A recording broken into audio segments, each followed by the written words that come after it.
세계에서 가장 위험한 전쟁이 벌어지고 있는 이 순간 러시아가 한국을 콕 집어 서슬퍼런 경고를 발표했습니다. 요즘 한국이 방산무기 많이 팔고 있던데 우크라이나에 무기를 지원하는 것이 보이기만 하면 돌이킬 수 없는 대가를 치를 수도 있는 거 아시죠? 러시아는 왜 이렇게 유독 한국의 움직임에 거친 발언을 한 것이었을까요? 러시아의 이번 경고는 단순한 외교적 경고가 아니었습니다. 이란 전쟁으로 국제 유가 시장을 장악하고 미국조차 물가를 잡기 위해 제재를 풀어버려 날뛰고 있는 러시아. 이에 북한 카드와 에너지 카드로 한국을 압박한다면 결국 고개를 숙일 것이라고 예상했었죠. 하지만 이상한 일이 벌어졌습니다.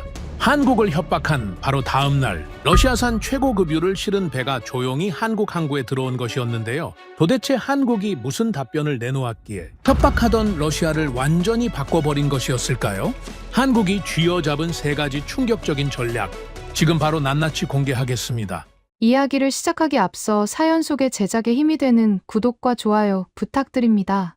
한국을 응원하신다면 대한민국 화이팅이라고 아래 댓글로 남겨주세요. 한국이 우크라이나에 무기를 직접이든 간접이든 공급한다면 양국 관계는 회복 불가능한 수준으로 무너질 것입니다. 우리에게는 비대칭적 대응 수단이 있습니다. 저는 러시아 외교안보전략연구원 선임 외교전략관 바실리 페스코프입니다. 27년간 국제안보와 에너지 외교 분야에서 일해왔죠. 저는 우크라이나 전쟁 이후 러시아의 대외 압박 전략과 자원 외교를 설계하는 작업에 핵심적으로 관여해왔습니다. 나토 확장과 미국의 제재 정책, 동북아 안보 지형을 분석하는 것이 제 일이었고 한국과 일본, 중국을 대상으로 한 러시아 외교 전략 보고서도 수차례 직접 작성했습니다. 오랜 세월 강대국들의 움직임을 연구해온 사람으로서 저는 늘 확신을 가지고 있었습니다. 국제정치는 결국 힘을 가진 나라가 판을 짜고 그 판 위에서 작은 나라들이 눈치를 보며 움직인다는 것이었습니다. 제가 오늘 여러분께 들려드릴 이야기는 그런 제가 한국이라는 나라를 얼마나 깊이 오판하고 있었는지에 대한 기록입니다. 그리고 그 오판이 저를 얼마나 거대한 충격 속으로 끌어당겼는지에 관한 고백이기도 합니다. 이야기는 러시아 대통령이 국가안보회의를 마친 직후 기자들 앞에 섰던 그날로 거슬러 올라갑니다. 저는 모스크바 외교안보연구원 회의실에서 동료들과 함께 TV 화면을 지켜봤습니다. 회의실 안은 언제나처럼 차가운 형광등 불빛 아래 조용했고 책상 위에는 각종 외교 보고서와 지도들이 쌓여 있었습니다. 대통령의 목소리는 평소보다 낮고 단호했습니다. 비대칭적 대응이라는 표현이 나오는 순간 회의실 안에는 짧은 침묵이 흘렀다가 이내 낮은 웅성거림으로 바뀌었습니다. 그 자리에 있던 누구도 그 단어가 무엇을 의미하는지 모르는 사람은 없었습니다. 에너지 카드, 그리고 북한 카드. 러시아가 언제든 꺼낼 수 있는 가장 강력한 두 장의 패였습니다. 저는 그 장면을 보면서 솔직히 말씀드리면 승리감보다 먼저 묘한 불길함을 느꼈습니다. 경고가 공개적으로 나왔다는 것은 그만큼 상황이 급박하다는 뜻이기도 했으니까요. 그러나 그 감정은 금세 이성의 힘에 눌려버렸습니다. 한국은 결국 물러날 수밖에 없다는 확신이 빠르게 그 자리를 채웠으니까요. 러시아 언론들은 즉시 움직였습니다. 한국에 대한 최후 경고, 한국이 선을 넘으면 돌이킬 수 없다는 자극적인 헤드라인이 쏟아졌고 모스크바 정치권 안에서는 이제 한국이 조용히 한 발 물러설 것이라는 분위기가 급속도로 퍼졌습니다. 저도 그 흐름에 올라탔습니다. 사흘 뒤 외교안보연구원 대회의실에는 러시아 외교부, 에너지부, 군사 전문가들이 한자리에 모였습니다. 안건은 단 하나였습니다. 한국의 대응 전략을 어떻게 읽을 것인가. 회의 분위기는 처음부터 자신감으로 가득 차 있었습니다. 군사 담당자는 지도를 펼쳐놓고 북한과 러시아의 군사 협력 가능성을 거론했고 에너지 담당자는 한국이 러시아산 원자재 없이 버텨낼 수 있는 기간을 계산했습니다. 그 계산이 내놓은 숫자는 생각보다 훨씬 짧았습니다. 한국 석유화학 공장들의 나프타 재고는 길어야 보름치입니다. 우리가 공급을 끊는 순간 한국 제조업의 심장이 멈추게 됩니다. 그 말에 회의실은 단번에 조용해졌습니다. 나프타는 플라스틱과 합성 섬유, 배터리 소재의 근원이 되는 원료입니다. 그 공급이 끊긴다는 것은 단순한 공장 가동률 저하가 아니라 한국 경제 전체를 뒤흔드는 일이었습니다. 저는 그 침묵을 승리의 전조로 읽었습니다. 누군가는 북한 리스크만 제대로 건드려도 한국은 버틸 수 없습니다. 라고 덧붙였습니다. 반박하는 목소리는 없었습니다. 회의실의 공기는 이미 결론이 내려진 사람들의 그것이었습니다. 한국은 미국 눈치를 보는 나라이고 북한 앞에서 움츠러드는 나라이며 경제 위기 앞에서 결국 먼저 무릎을 꿇는 나라라는 공통된 인식이 그 회의실을 지배하고 있었습니다. 저 역시 그 인식에서 크게 벗어나지 않았습니다. 한국은 제조업은 강하지만 국제 정치에서는 강대국들의 흐름을 따라가는 수준이라는 것이 제 오랜 판단이었으니까요. 그런데 며칠 뒤 한국 외교부의 공식 발표가 나왔습니다. 저는 그 발표문을 읽으면서 처음으로 무언가 이상하다는 느낌을 받았습니다. 한국은 사과하지 않았습니다. 물러서지도 않았습니다. 그렇다고 정면 충돌을 선택하지도 않았습니다. 대신 그들이 꺼낸 표현은 이것이었습니다. 북러 군사협력 수준에 따라 필요한 조치를 검토할 수 있습니다. 저는 그 문장을 3번 다시 읽었습니다. 겁먹은 나라가 내놓는 언어가 아니었습니다. 굴복한 나라의 말도 아니었습니다. 그것은 조건을 제시하는 협상가의 언어였습니다. 이쪽이 선을 넘으면 저쪽도 선을 넘겠다는 냉정하고 절제된 경고였습니다. 저는 잠시 의자의 등을 기대고 눈을 감았습니다. 27년간 수백 개의 외교 발표문을 분석해왔지만 이 짧은 한 문장에서 느껴지는 묘한 무게감은 익숙한 것이 아니었습니다. 회의실 분위기가 미묘하게 흔들렸습니다. 누군가는 허세라고 일축했고 다른 누군가는 한국이 실제로 포탄 공급에 나서겠느냐고 의심했습니다. 하지만 군사 담당자 한 명이 꺼낸 말이 그 공기를 다시 한번 바꿔버렸습니다. 한국이 155mm 포탄을 본격적으로 지원하기 시작하면 전황은 달라집니다. 미국이 원하는 것은 한국의 공장입니다. 그 공장이 돌아가기 시작하면 우크라이나는 최소 1년은 더 버틸 수 있습니다. 회의실이 조용해졌습니다. 저는 그 순간 처음으로 이상한 긴장감을 느꼈습니다. 한국의 포탄 생산 능력이 이 전쟁의 판도를 바꿀 수 있다는 말은 제가 지금껏 한국을 바라보던 시각과 완전히 달랐습니다. 하지만 저는 여전히 스스로를 설득했습니다. 아니야, 한국은 실제로 그 위험을 감수하지는 않을 거야. 그 확신을 아직은 버리지 않았습니다. 그런데 그날 저녁 예상치 못한 보고서 하나가 제 책상 위에 올라왔습니다. 충남 대산항에 러시아산 나프타 27,000톤을 실은 선박이 입항했다는 내용이었습니다. 저는 입항 날짜를 확인했습니다. 러시아 대통령이 한국을 향해 공개적으로 경고를 쏟아낸 바로 다음 날이었습니다. 바뀐 건 없었습니다. 우리가 협박한 나라에 우리가 먼저 자원을 실어 보내고 있었습니다. 에너지 담당 관료는 조심스럽게 설명했습니다. 한국 석유화학 시장은 너무 큽니다. 완전히 잃을 수는 없어요. 아시아 전체 공급망과 연결돼 있으니까요. 그 말이 틀렸다고 할 수는 없었습니다. 하지만 제 머릿속에서는 그와 전혀 다른 질문이 떠오르고 있었습니다. 우리가 한국을 압박하고 있는 게 아니라 오히려 우리가 한국을 필요로 하고 있는 건가? 그 물음은 쉽게 사라지지 않았습니다. 저는 그날 밤 혼자 사무실에 남아 창밖의 모스크바 야경을 바라봤습니다. 도시의 불빛은 언제나처럼 고요했지만 제 안에 무언가는 처음으로 조용히 흔들리고 있었습니다.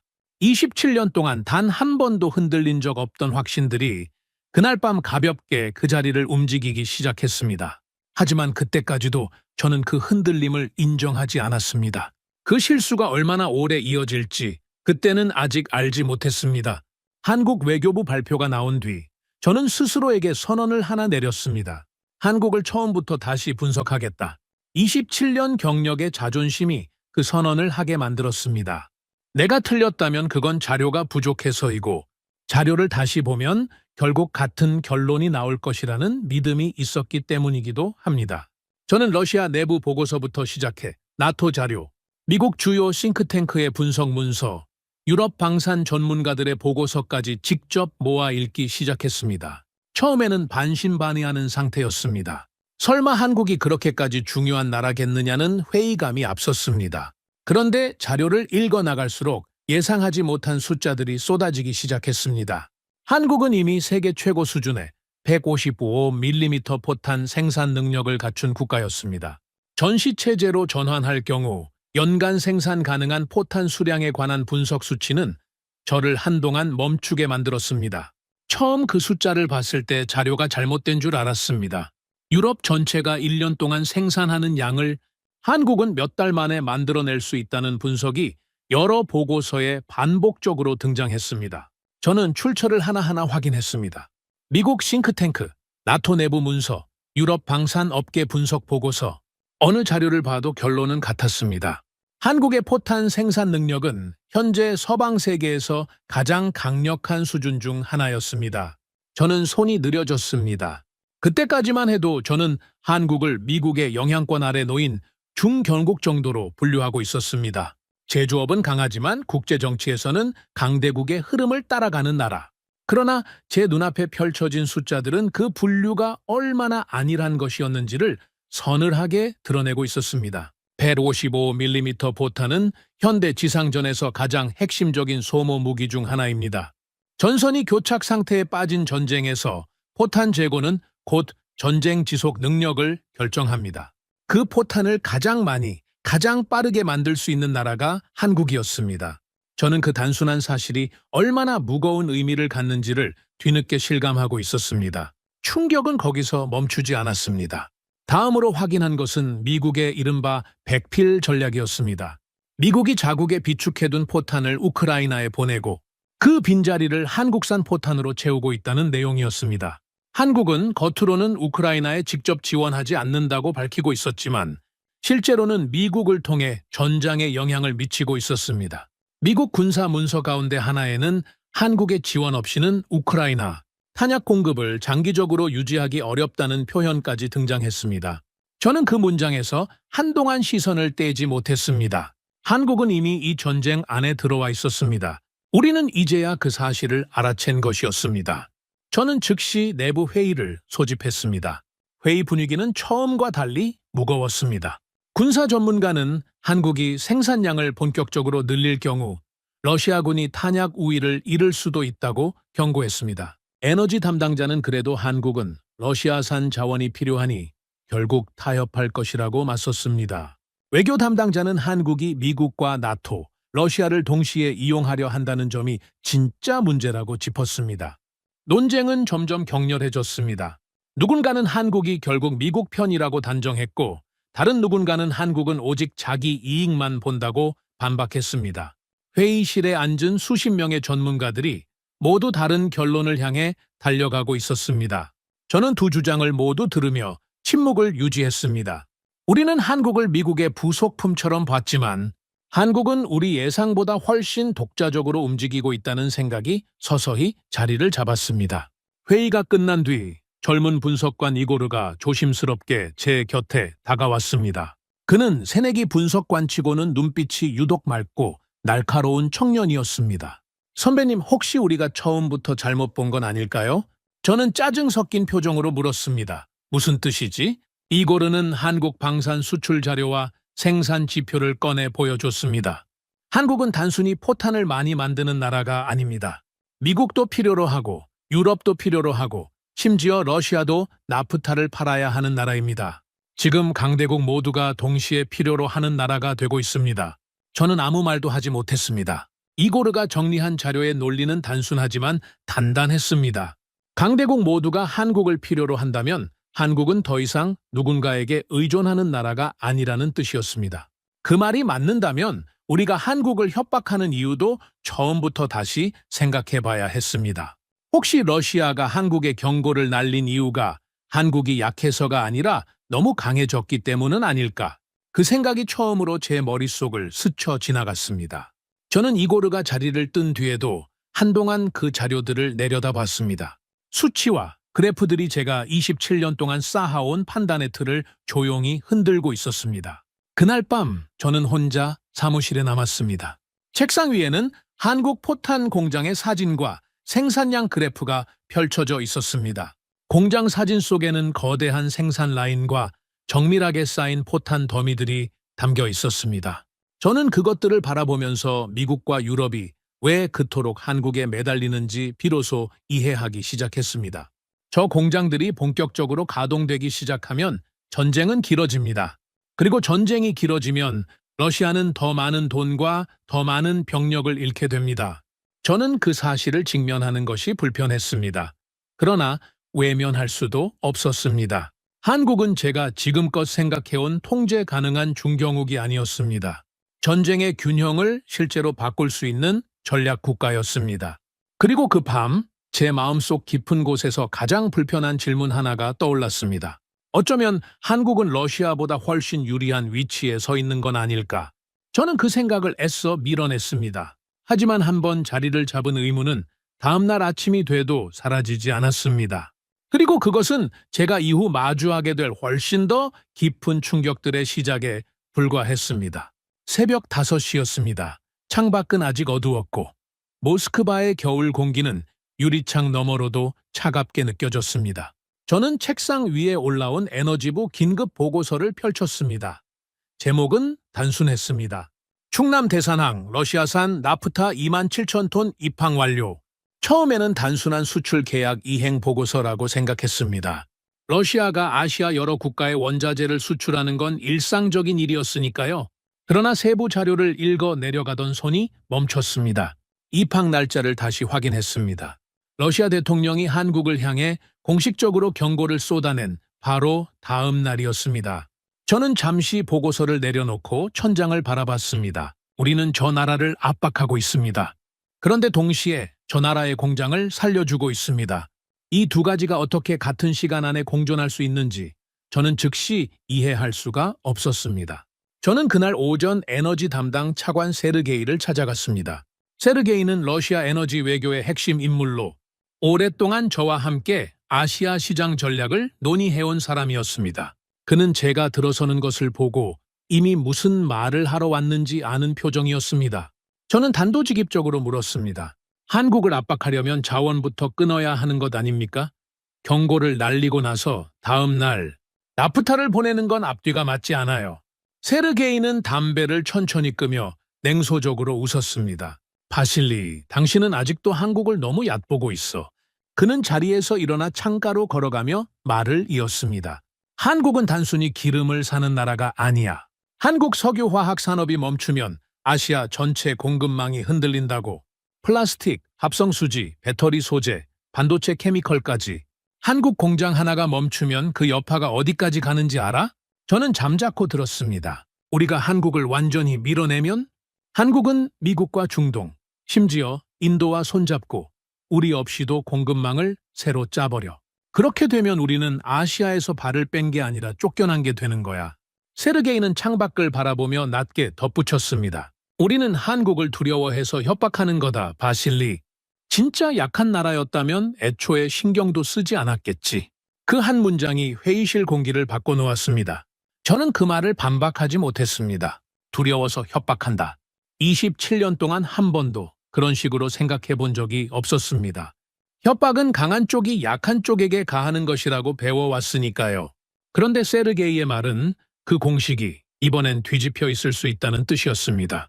저는 그날 오후 한국의 나프타 재고 상황을 직접 조사했습니다.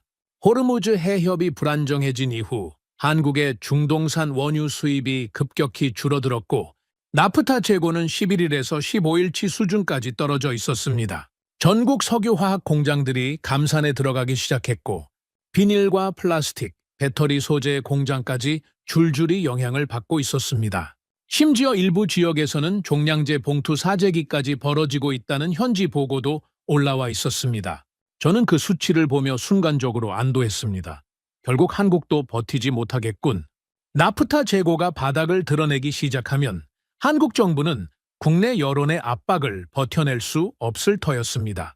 공장이 멈추고 물가가 오르고 시민들이 동요하기 시작하면 어떤 정부도 원칙을 고집할 수 없다는 것은 제가 수십 년 동안 지켜봐온 패턴이었습니다.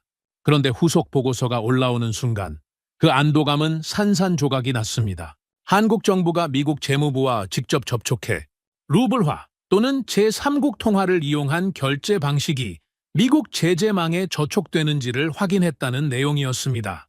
미국은 미국 금융망을 직접 통과하지 않는 한 제재 대상으로 보지 않겠다는 입장을 전달했고 곧바로 한국 주요 기업들이 러시아 중개상을 통한 나프타 확보 계약을 체결했다는 보고가 이어졌습니다. 저는 그 흐름을 다시 읽었습니다.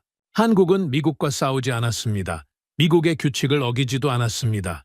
그런데 그 규칙 안에서 러시아 자원을 확보하는 길을 스스로 찾아낸 것이었습니다. 규칙을 깨는 것이 아니라 규칙의 빈틈을 정밀하게 파고드는 방식이었습니다.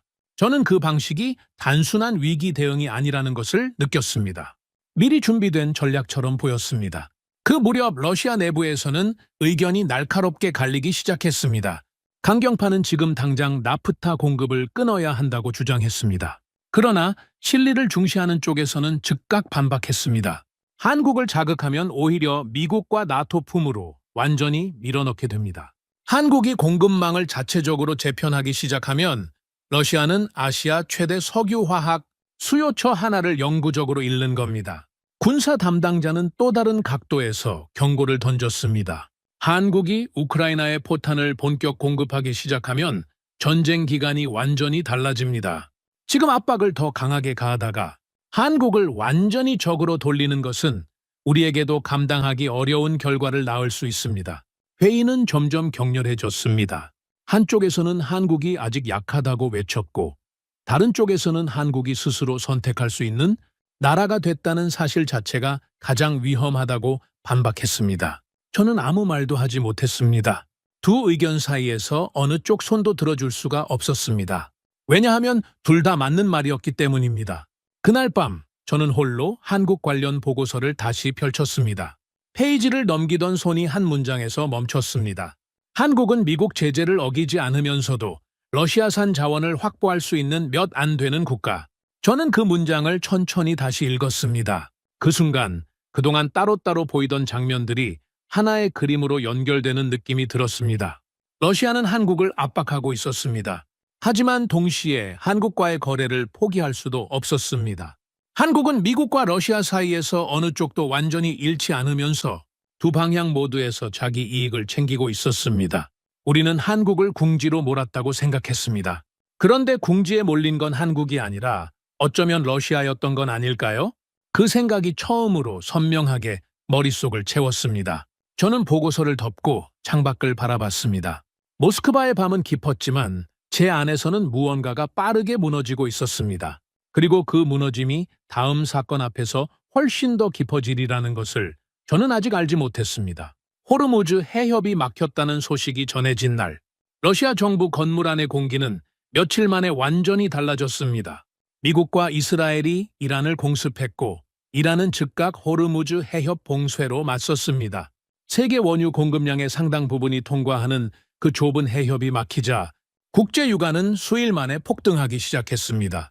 중동산 원유에 의존하던 나라들은 패닉 상태에 빠졌고 세계 경제는 출렁거리기 시작했습니다. 그런데 러시아 회의실의 분위기는 정반대였습니다. 에너지부 관료들의 얼굴에는 오랜만에 웃음이 돌아왔습니다. 제재와 저유가로 허덕이던 러시아 에너지 수익이 단숨에 폭증했고 우라류 가격이 급등하면서 하루 수천억 원 규모의 추가 수익이 발생하고 있었습니다. 저는 오랜만에 러시아 정부 회의실에서 웃는 얼굴들을 봤습니다. 누군가는 결국 국제정치는 힘이다. 기름을 가진 나라가 웃는다고 말했습니다. 그 말에 고개를 끄덕이는 사람들이 많았습니다. 저도 그 분위기에 자연스럽게 스며들었습니다. 러시아가 다시 주도권을 잡았다는 느낌이 들었습니다. 그리고 그 주도권의 끝에서 가장 먼저 무너질 나라로 한국이 떠올랐습니다. 에너지부와 외교부 공동회의가 열렸습니다. 보고서에는 한국의 나프타 수입 구조가 정밀하게 분석돼 있었습니다. 한국이 수입하는 나프타의 상당 비중이 중동에서 오고 그 핵심 통로가 바로 호르무즈 해협이었습니다. 해협이 막힌 상황에서 한국 석유화학 공장들이 2주도 차에 버티기 어렵다는 전망도 나왔습니다. 저는 그 수치를 보며 처음으로 확신이 돌아오는 것을 느꼈습니다. 이제 한국은 선택해야 합니다. 미국을 따를지 공장을 살릴지, 그리고 공장을 살리려면 결국 러시아를 선택해야 합니다. 회의 참석자들도 하나같이 같은 방향으로 이야기했습니다. 한국은 강대국 흉내를 냈지만 결국 제조업 국가일 뿐이라는 말도 나왔습니다. 저는 처음으로 여유를 되찾았습니다. 이제는 한국이 아니라 우리가 조건을 정하는 쪽이라는 생각이 들었습니다. 그때 미국에서도 흔들리는 신호가 들어왔습니다. 유가 폭등과 물가 상승 여파로 미국이 러시아에 대한 제재 일부를 완화하는 방안을 내부적으로 검토하고 있다는 보고가 올라왔습니다. 저는 그 내용을 보고 실소를 터뜨렸습니다. 원칙을 가장 크게 외쳤던 나라가 자기 선거 앞에서 먼저 흔들리고 있었습니다. 러시아 내부에서는 미국조차 버티지 못하는데 한국이 어떻게 버티겠느냐는 분위기가 빠르게 확산됐습니다. 에너지 담당 차관 세르게이는 결국 한국은 우리를 다시 찾게 될 것이라고 장담했습니다. 저는 그 말을 듣고 고개를 끄덕였습니다. 한국은 결국 공장을 멈출 수 없습니다. 그리고 공장을 살리려면 우리를 선택해야 합니다. 그 논리는 깔끔하고 명확했습니다. 그런데 이고르가 조심스럽게 입을 열었습니다. 하지만 한국은 예상보다 훨씬 유연하게 움직이고 있습니다. 지금까지 한 번도 우리가 예상한 대로 움직인 적이 없었습니다. 저는 냉소적으로 웃었습니다. 유연함에도 한계가 있어. 플라스틱 공장이 멈추고 반도체 소재 공급이 흔들리고 국민들이 종량제 봉투까지 사재기하기 시작하면 결국 정부는 버틸 수 없어. 이고르는 끝까지 표정을 거두지 않았습니다. 그래도 한국은 늘 예상 밖의 선택을 해왔습니다. 저는 단호하게 잘라 말했습니다. 아니다. 이번만큼은 다르다. 강대국의 압박 앞에서는 누구든 무릎을 꿇는다. 이고르는 더 이상 말을 잇지 않았습니다. 저는 그의 침묵을 동의로 받아들였습니다. 그날 밤 저는 오랜만에 가벼운 마음으로 대통령 보고용 문서를 작성했습니다. 대한민국은 일정 시점 이후 러시아와의 관계 회복을 우선시할 가능성이 높음. 그 문장을 쓸 때 저는 확신하고 있었습니다. 한국은 결국 에너지 앞에서 무릎을 꿇을 것이라고, 북한이라는 위협 앞에서 러시아와의 관계를 완전히 끊지 못할 것이라고, 두 개의 압박이 동시에 작동하는 상황에서 한국은 선택의 여지가 없다고. 문서를 닫으려는 순간 책상 위에 놓인 한국 외교부 발표문이 다시 눈에 들어왔습니다. 북러 군사협력 수준에 따라 필요한 조치를 검토할 수 있습니다. 저는 잠시 그 문장을 바라봤습니다. 머릿속 어딘가에서 이고르의 목소리가 다시 울렸습니다. 한국은 늘 예상 밖의 선택을 해왔습니다. 저는 고개를 저었습니다. 그리고 문서를 덮었습니다. 하지만 독자 여러분은 이미 아실 겁니다. 제가 그 순간 가장 중요한 것을 놓치고 있었다는 사실을요. 저는 한국의 고통스러운 상황만 보고 있었습니다. 그러나 제가 보지 못한 것은 한국이 그 고통을 이미 다른 방향으로 바꾸고 있었다는 사실이었습니다. 그리고 그것을 깨닫기까지는 그리 오랜 시간이 걸리지 않았습니다. 다음에 올라온 보고서가 저의 착각을 완전히 무너뜨렸으니까요. 보고서가 올라온 것은 새벽이었습니다. 저는 그날도 사무실에 늦게까지 남아 있었고 책상 위에는 분석 문서들이 켜켜이 쌓여 있었습니다. 호르무즈 해협 봉쇄 이후 한국이 결국 무너질 것이라는 확신 속에서 저는 그저 그 시점이 언제가 될지를 계산하고 있었습니다. 그런데 새로 올라온 문서의 첫 줄을 읽는 순간 손이 멈췄습니다. 한국 정부가 미국 재무부와 직접 접촉해 달러, 결제 대신 루블화 또는 제3국 통화를 활용한 거래 방식이 미국 제재망에 저촉되는지 여부를 확인했다는 내용이었습니다. 저는 그 문장을 3번 다시 읽었습니다. 미국 재무부와 직접 접촉해서 제재의 경계선이 어디까지인지를 먼저 확인했다는 뜻이었습니다. 그리고 미국은 미국 금융망을 직접 통과하지 않는 한 제재 대상으로 보지 않겠다는 사실상의 예외 답변을 전달했고, 그 답변이 나오자마자 한국 주요 기업들이 러시아 중개상을 통한 나프타 확보 계약을 연달아 체결했습니다. 한국은 미국과 싸우지 않았습니다. 미국의 규칙을 정면으로 어기지도 않았습니다. 대신 그 규칙이 허용하는 범위의 가장 끝자락을 정밀하게 파고들어 러시아 자원을 끌어오는 통로를 스스로 만들어낸 것이었습니다. 저는 그 방식이 즉흥적인 위기 대응이 아니라는 것을 직감했습니다. 미리 설계된 전략이었습니다. 한국은 위기가 오기 전부터 이미 이 상황을 가정하고 움직이고 있었던 것입니다. 제가 한국이 공황 상태에 빠져 있을 것이라고 가정하던 그 시간 동안 한국은 조용히 다음 수를 두고 있었습니다.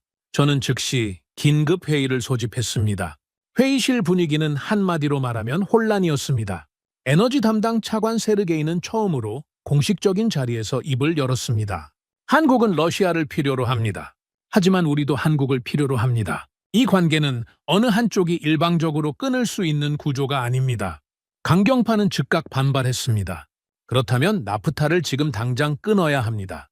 한국이 우리 자원으로 버티면서 동시에 미국 편을 드는 것을 그냥 두고 볼 수는 없습니다. 세르게이는 고개를 저었습니다. 한국을 끊어도 한국은 죽지 않습니다. 다른 공급망을 만들 겁니다. 오히려 우리가 아시아 최대 석유화학 수요처를 영구적으로 잃는 결과가 됩니다. 회의는 점점 방향을 잃어갔습니다. 그때 누군가가 조용하지만 분명한 목소리로 말했습니다. 한국은 협박하면 물러나는 나라가 아닙니다. 협박당할수록 더 많은 선택지를 만드는 나라입니다. 회의실이 잠시 조용해졌습니다. 저는 그 문장을 흘려듣지 못했습니다. 협박당할수록 더 많은 선택지를 만든다.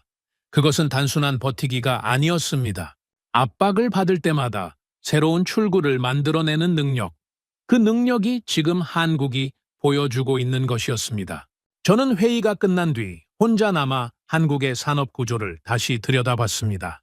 한국은 나프타를 단순히 사서 쓰는 나라가 아니었습니다.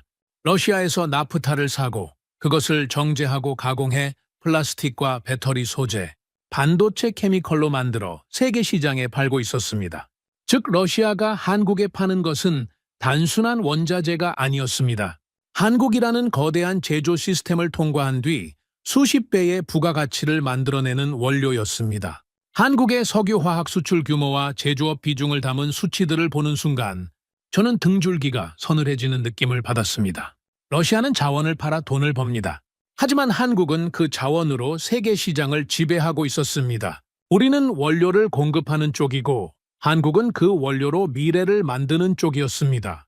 그 차이가 얼마나 큰 것인지를 저는 그날 처음으로 숫자로 실감했습니다. 저는 다시 세르게이를 찾아갔습니다. 우리가 한국을 협박하면 할수록 오히려 한국이 더 강해지고 있는 것 아닙니까? 세르게이는 한동안 말이 없었습니다. 그의 표정에서 처음으로 무거움이 느껴졌습니다. 그는 낮고 천천히 입을 열었습니다. 바실리, 국제정치에서 가장 위험한 나라는 약한 나라가 아니야. 위기 속에서도 살아남는 법을 배우는 나라지. 그는 잠시 멈췄다가 말을 이었습니다. 한국은 전쟁도 겪었고 분단도 겪었어. 외환위기도 버텼고 에너지 위기도 여러 번 넘겼지. 저 나라는 원래 위기에서 더 강해지는 나라야. 위기가 올 때마다 무너지는 게 아니라 더 촘촘한 시스템을 만들어서 나와. 저는 그 말에 아무 대답도 하지 못했습니다. 세르게이의 말이 틀렸다고 느끼지 않았기 때문입니다. 오히려 그 말이 너무 정확하다는 것이 문제였습니다. 저는 그날 밤 늦게 대통령 보고서를 다시 열었습니다. 며칠 전까지만 해도 그 문서의 마지막 줄에는 이렇게 적혀 있었습니다. 대한민국은 결국 러시아 요구를 수용할 가능성이 높음. 저는 그 문장을 천천히 지웠습니다. 그리고 새 문장을 썼습니다. 대한민국은 러시아와 미국 사이에서 자국 이익을 극대화할 수 있는 전략적 위치를 확보 중. 러시아의 압박은 한국을 굴복시키기보다 오히려 더 많은 협상력을 부여하고 있음. 저는 그 문장을 쓰고 나서 펜을 내려놓았습니다. 그리고 처음으로 스스로에게 인정했습니다. 우리가 한국을 협박해서 한국을 굴복시키려 했던 것이 아니라 어쩌면 우리가 한국을 협박하면서 오히려 한국의 협상 카드를 늘려주고 있었던 것은 아닐까. 그 생각은 제가 27년 동안 쌓아온 외교 전략의 논리를 정면으로 흔드는 것이었습니다. 저는 한동안 그 문장들을 바라보다가 천천히 문서를 닫았습니다. 창밖에는 어느새 새벽이 가까워지고 있었습니다. 그리고 다음 날 훨씬 더 깊은 충격이 저를 기다리고 있었습니다. 러시아 내부 강경파가 마지막 카드를 꺼내든 것은 그로부터 얼마 지나지 않아서였습니다. 북한 카드였습니다. 그들의 논리는 단순했습니다. 한국을 흔들 수 있는 가장 확실한 수단은 에너지도 경제도 아니라 북한이라는 것이었습니다. 모스크바에서는 북러 군사협력 확대 가능성이 공개적으로 거론되기 시작했습니다. 러시아 군사 전문가들은 북한의 정찰위성 기술과 잠수함 기술, 미사일 관련 지원까지 검토해야 한다는 주장을 꺼냈습니다.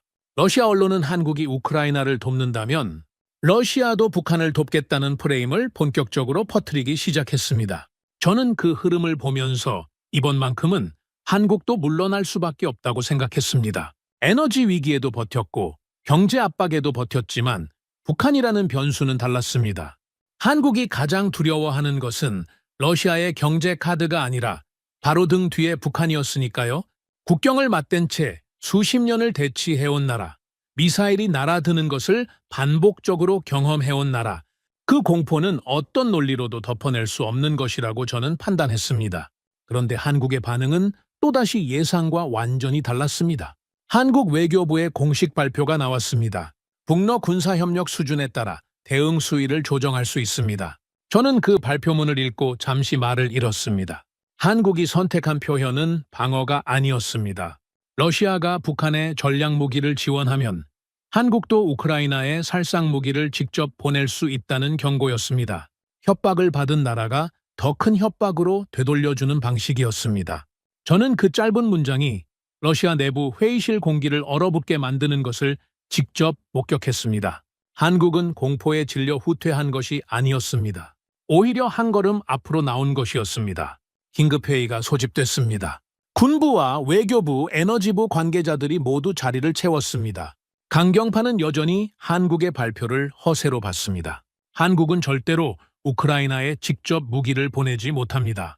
미국과의 관계, 중국과의 관계, 국내 여론까지 고려하면 실행에 옮기기 어렵습니다. 그러나 군사 담당자의 반박은 날카로웠습니다. 한국이 155mm 포탄 공급을 공식화하는 순간 전쟁은 완전히 다른 국면으로 접어듭니다. 지금도 미국 비축분을 간접적으로 채워주는 수준인데 직접 공급이 시작되면 우크라이나는 최소 1년에서 2년은 더 버틸 수 있습니다. 또 다른 인물이 목소리를 높였습니다. 한국이 움직이면 일본과 호주, 나토 동유럽 국가들까지 따라옵니다. 한국의 선택은 한국 혼자의 문제가 아닙니다. 회의실 분위기는 점점 험악해졌습니다. 한쪽에서는 한국을 더 강하게 압박해야 한다고 외쳤고 다른 쪽에서는 지금 가장 위험한 것이 한국을 더 궁지로 모는 일이라고 맞섰습니다. 저는 두 주장 사이에서 말없이 앉아 있었습니다. 처음으로 러시아가 한국을 통제하지 못하고 있다는 사실이 현실로 느껴지는 순간이었습니다. 회의가 끝난 뒤 이고르가 제 옆에 조용히 다가섰습니다. 선배님, 이제는 우리가 한국을 두려워해야 하는 것 아닐까요? 저는 불쾌한 표정으로 그를 쳐다봤습니다. 한국이 러시아를 두렵게 한다고? 이고르는 주저하지 않았습니다. 그는 한국군의 전력 자료와 방산 수출 실적, 미사일 생산량, 미국 및 나토와의 협력 수준을 담은 문서를 펼쳐 보였습니다. 한국은 북한 때문에 약해진 나라가 아닙니다. 오히려 북한이 있었기 때문에 세계 최고 수준의 군수 생산 체계를 갖추게 된 나라입니다. 이고르는 잠시 멈췄다가 말을 이었습니다. 북한이 위협할 때마다 한국은 군사력을 강화했고 방위 산업을 키웠고 자체 생산 능력을 높였습니다. 우리는 북한이 한국의 약점이라고 생각했지만 실제로는 북한이 한국을 강하게 만든 이유였습니다. 저는 말을 잃었습니다. 이고르의 말은 제가 가장 오래, 가장 단단하게 믿어온 전제를 뒤집는 것이었습니다.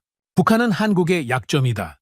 그 전제 위에서 저는 수십 년 동안 한반도 전략을 분석해왔습니다. 그런데 그 전제가 처음부터 틀려 있었다면 그 위에 쌓아온 모든 분석도 흔들리는 것이었습니다. 저는 혼자 사무실로 돌아와 대통령 보고서의 마지막 장을 펼쳤습니다. 한국의 포탄 생산량과 방산 수출 규모, 미국 나토와의 협력 수준, 북러 군사협력이 현실화됐을 때의 리스크가 정리된 페이지였습니다. 저는 그 숫자들을 천천히 훑었습니다. 수치 하나하나가 제가 알고 있던 한국의 모습과는 달랐습니다. 저는 낮은 목소리로 중얼거렸습니다. 우리는 한국을 흔들 수 있다고 생각했다. 하지만 한국은 흔들릴수록 더 강해지고 있었다. 그 순간 제 안에서 진짜 공포가 모습을 드러냈습니다. 한국이 마음먹고 움직이기 시작하면 러시아가 감당해야 할 대가는 우리가 계산해온 것보다 훨씬 클 수 있었습니다. 그리고 더 무서운 사실은 한국은 아직 마음먹지 않았다는 것이었습니다. 마음먹지도 않은 나라가 이 정도라면 마음을 먹었을 때 한국은 어떤 모습일까요? 저는 그 질문 앞에서 오랫동안 움직이지 못했습니다. 창밖의 모스크바는 여전히 차갑고 조용했습니다. 하지만 제 안에서는 무언가가 빠르게 무너지고 있었습니다. 그리고 그 무너짐의 끝에서 제가 마주해야 할 가장 불편한 진실이 아직 남아 있었습니다. 러시아 내부에서 처음으로 공개적인 패배 선언이 나온 것은 그로부터 얼마 지나지 않아서였습니다. 대통령 보고를 위한 최종 정리 회의가 열렸고 저는 그 자리에 앉아 몇 달 전과는 완전히 달라진 회의실 분위기를 느꼈습니다. 그 자리에 모인 사람들은 모두 러시아 최고 수준의 외교 전략가와 군사 분석가들이었습니다. 불과 몇 달 전만 해도 그들은 한국이 결국 물러날 것이라고 한 목소리로 말했습니다. 그런데 이제 그 회의실에서 처음으로 다른 말이 나왔습니다. 한국을 너무 얕봤습니다.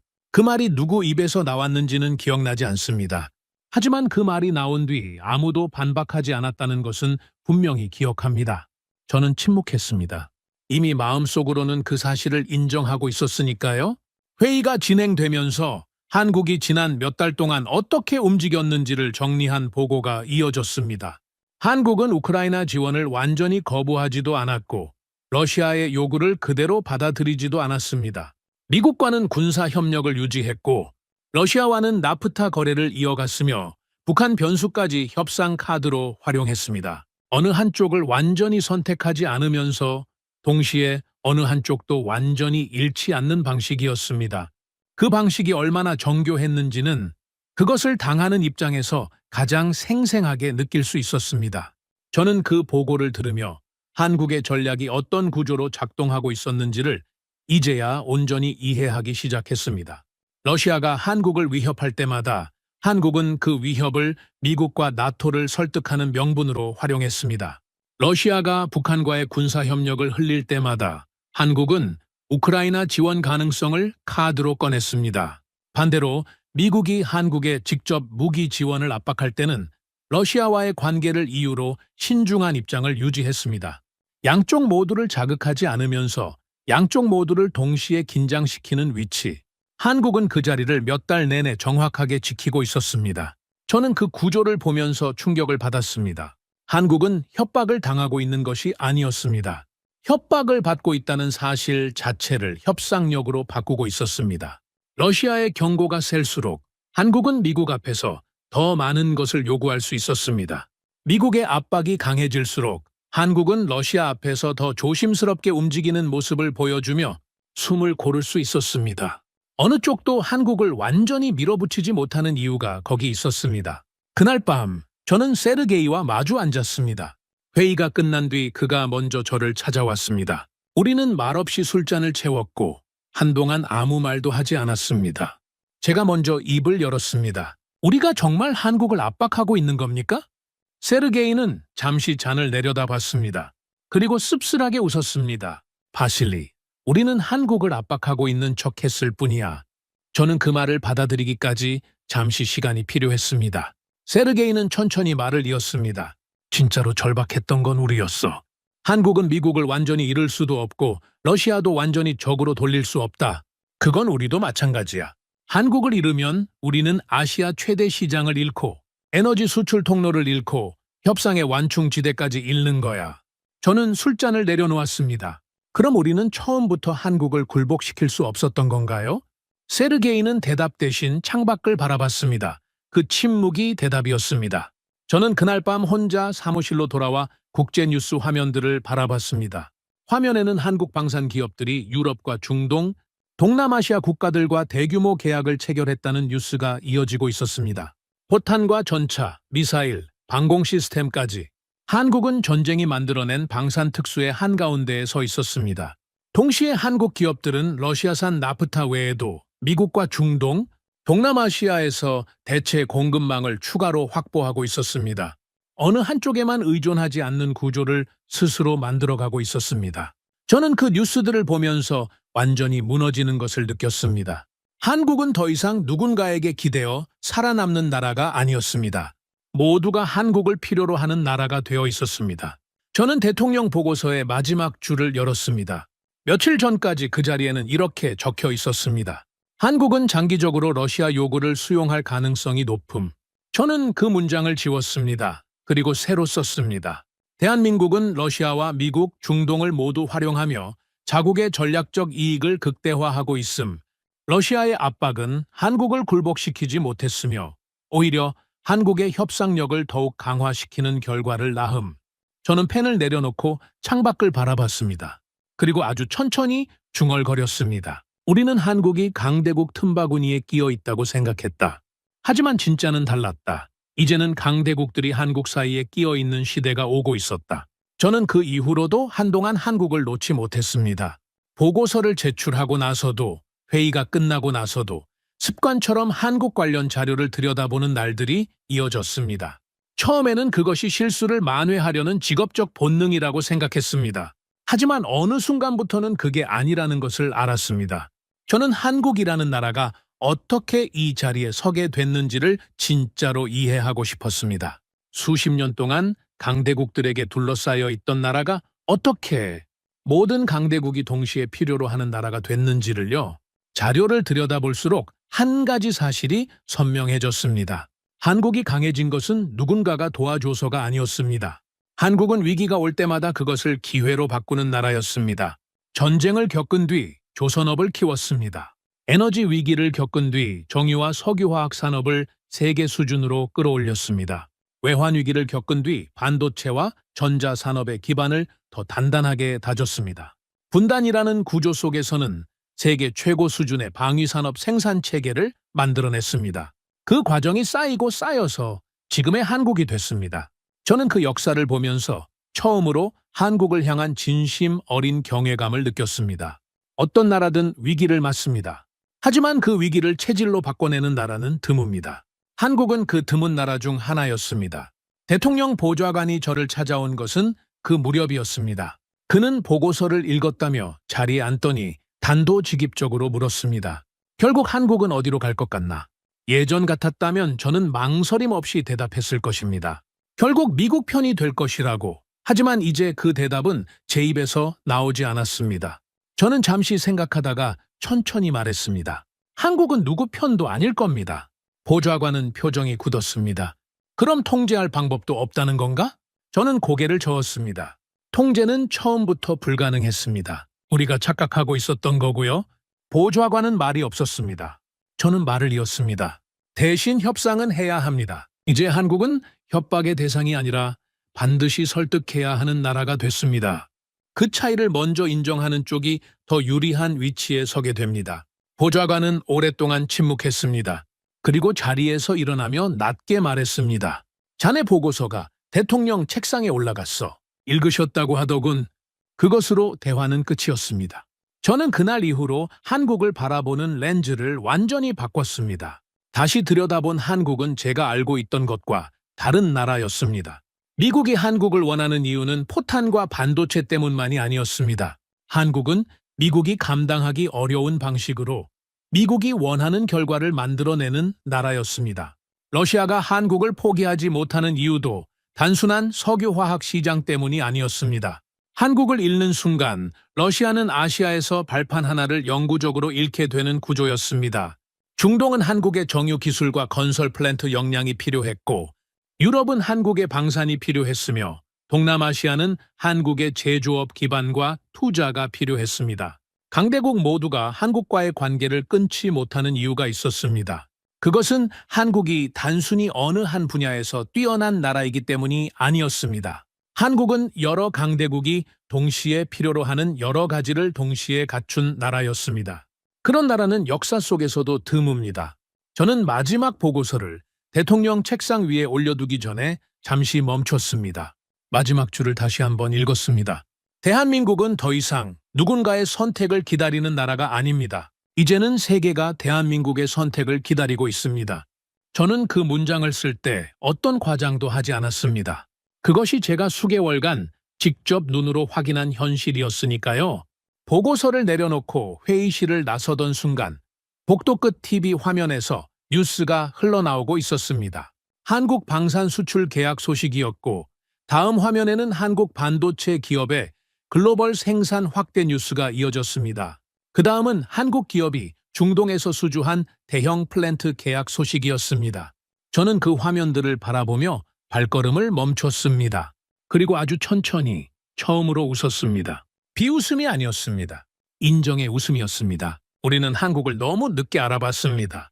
그 생각이 다시 한번 머릿속을 지나갔습니다. 27년 동안 수백 개의 나라를 분석해온 저였지만 한국을 제대로 보는 데는 그 모든 세월보다 더 오랜 착각이 필요했습니다. 강한 나라는 목소리가 큰 나라가 아니었습니다. 모두가 관계를 끊지 못하는 나라, 모두가 자기 편으로 만들고 싶어 하는 나라가 진짜 강한 나라였습니다. 그리고 이제 그 나라는 더 이상 강대국들의 틈 사이에서 숨을 죽이고 있는 나라가 아니었습니다. 강대국들이 그 나라의 다음 선택을 숨죽이며 기다리는 시대가 이미 시작되고 있었습니다. 여러분은 이 이야기를 들으시면서 어떤 감정을 느끼셨나요? 한국은 전쟁과 분단, 외환위기, 에너지 위기를 겪을 때마다 무너지지 않고 오히려 더 강한 산업과 외교력으로 다시 일어선 나라입니다. 지금 이 순간에도 세계는 대한민국의 선택을 주목하고 있습니다. 구독과 좋아요로 응원해 주시면 더욱 재미있는 이야기로 찾아뵙겠습니다. 해외 감동 사연을 소개해드리는 스페셜 코리아였습니다. 감사합니다.